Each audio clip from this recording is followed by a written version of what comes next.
swala la kupiga kura lina sura mbili.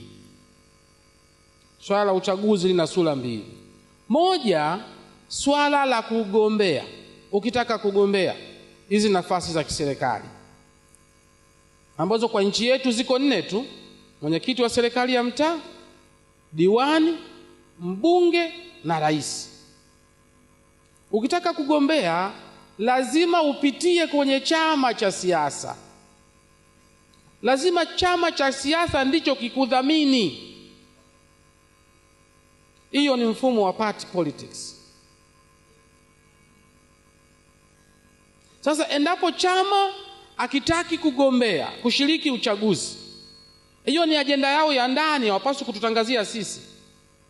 Wakae tu mkutano wa ndani waseme bwana, safari hii sisi hatupeleki mgombea. Si inatosha mpaka watutangazie sisi?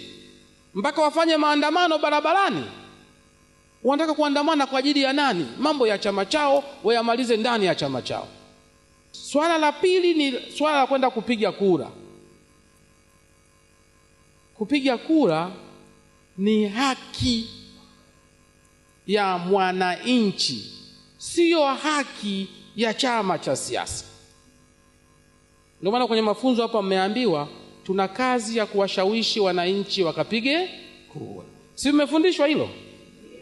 Kwa sababu ni haki ya yule mwananchi, hatakiwi kushurutishwa, anatakiwa kushawishiwa.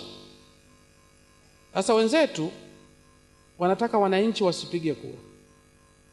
Wanasema kitanuka, tugomee uchaguzi.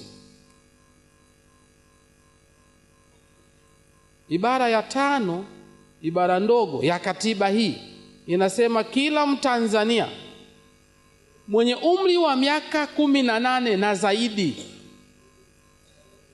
ambaye ni raia ana haki ya kupiga kura. Kwa hiyo kumbe ni haki. Sasa hawa wanapotaka kuzuia watu wasishiriki uchaguzi, wanataka kuwanyima watu haki zao, jambo ambalo si sahihi.